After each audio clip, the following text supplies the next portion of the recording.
This is WSFA 12 News at 6. Are they really peeping Toms or simply workers trying to do their job? Residents in Elmore County say they've seen people taking pictures of their property, and it has them concerned. Some of them called us to investigate, so we went straight to law enforcement. Elmore County investigators are looking into multiple complaints about this, but they caution these cases may not be as sinister as they seem. WSFA 12 News reporter Brian Henry has more on their explanation.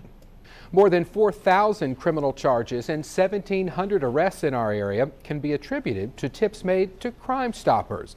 The organization started 20 years ago with the help of WSFA 12 News. Tonight, reporter Hannah Lane takes a look back at the people who make the organization a success. You can call Crime Stoppers at 215-STOP. It's a familiar phone number and a familiar face, too. Nice to see our old friend Beth Jett in Montgomery today. That luncheon also honored police officers and sheriff's deputies who have gone above and beyond the call of duty to make arrests and solve crimes. 14 of them were honored, along with U.S. Marshals from the Middle District. You can read their stories right now at WSFA.com. Well, as you've probably heard by now, Walmart is closing more than 150 of its stores nationwide, and the southern part of our state is getting hit particularly hard by these closures. Tomorrow, the Walmart Express stores in Ashford, Abbeville, Headland, and Slocum will all close their doors. And in many of these small towns, there are already few shopping options. It's a big deal. Now, we can report a new Walmart store is under construction in Dothan. That one's being built on Highway 84. Live, local, now. This is WSFA 12 News at 6. Happening right now, the road to the championship leads the Alabama Crimson Tide to Phoenix, Arizona. A live picture of the Phoenix Sky Harbor Airport where the Crimson Tide's Delta 747 touched down just moments ago. Live coverage ahead of Monday's national championship game tonight right here on WSFA 12 News at 6.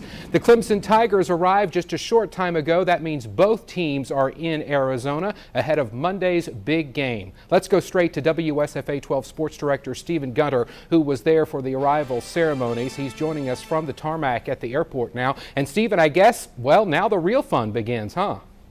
Live pictures tonight from the Phoenix Sky Harbor Airport, and our own WSFA 12 Sports Director Stephen Gunter on the ground, along with the rest of the WSFA 12 News crew. Of course, we'll continue to bring you live coverage from Arizona tonight and throughout the weekend. We should also point out that the Clemson Tigers did arrive about 45 minutes ago, and we do have some video of that. This is video we showed you during WSFA 12 News at 5 o'clock this evening. The Tigers, of course, hoping to finish off a perfect season Monday. Both teams will have a full schedule of activities over the weekend, and that does include a chance to practice inside the University of Phoenix Stadium. If you know someone who's headed to Glendale for the game, we found a pretty cool hangout in case they're looking for a place to grab a bite.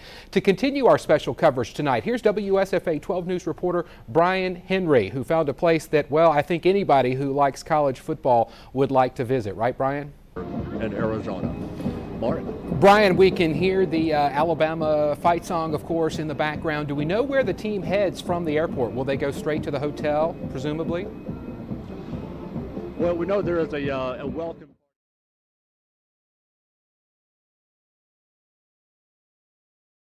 Counts guilty. Jennifer, a lot of people were expecting perhaps 1, 2, 3, 4. 12 guilty counts is a rather damning conviction from this jury in Lee County. This means that Mike Hubbard will be ousted from office. What else do we know will happen?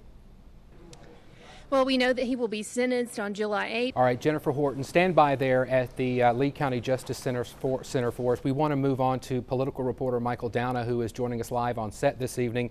Michael, we know now that the House Speaker will no longer occupy that position. What happens next in the Alabama House of Representatives? Well, the first thing is he's going to end up being replaced by his Speaker Pro Tem. House Minority Leader Representative Craig Ford of Gadsden is on the phone with us this evening. Right now, let's go to the telephone phone, though, and Representative Jack Williams, a Republican from Birmingham. Representative Williams, thanks for joining us this evening. Jennifer, I know that you're standing just outside the courtroom where the verdicts were read, and I know that just recently they had set up a podium there near you.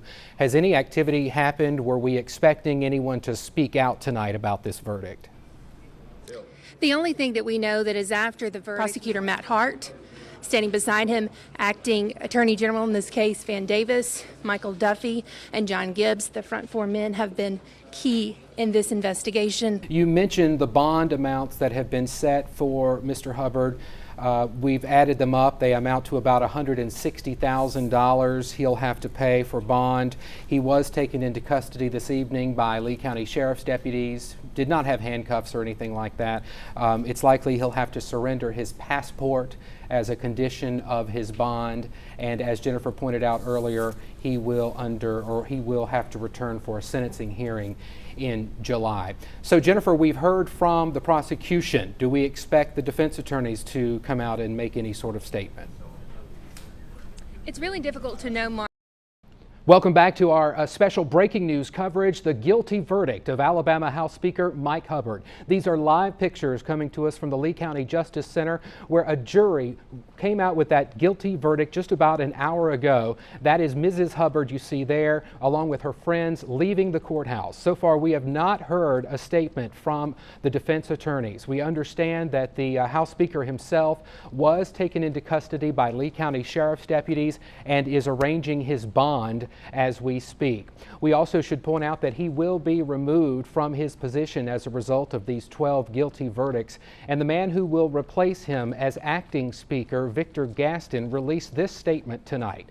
Quote, "The Alabama House is not defined by the actions of any one member. It is defined by the motto that appears on our wall of our chamber, Vox Populi, which means voice of the people. This incident, no matter how regrettable, offers strong proof that the ethics reforms passed by the legislature in 2010 remain among the toughest in the nation. I know that every House member, regardless of party, will keep Mike Hubbard and his family in our prayers as he begins this next most difficult chapter in his life." Our coverage continues in just a moment. WSFA 12 News at 10 begins after this break. Look straight through this Sally Port. There's a black Camaro. There he is. He's walking right out the door, getting into the black Camaro. We believe that's the bail bondsman's car. House Speaker Mike Hubbard, without his jacket on, a button-up shirt, casually walking out of the back. That's him. Confirmation that this is all really happening, Mark. This is a lot to take in tonight. Yeah, of course, no judgment here from us, but it was a very interesting deception, if you will. Normally, a defendant would leave with his attorneys or with his family, not with the bail bondsman. So that's an interesting development tonight. But again, no judgment on the House Speaker. Of course, we're not in his position, and we know that avoiding the media was perhaps something that was very important to him. All right, we're going to take a quick break, and we'll continue with this special coverage. Stay with WSFA 12 News. Mike Hubbard accused of soliciting payments, getting jobs as a result of his elected position. Again, we appreciate your joining us tonight, and we encourage you to go online for more information. That's WSFA.com and the WSFA 12 News app. We will have much more reaction to this verdict coming up tomorrow on WSFA 12 News. We now return you to regular programming.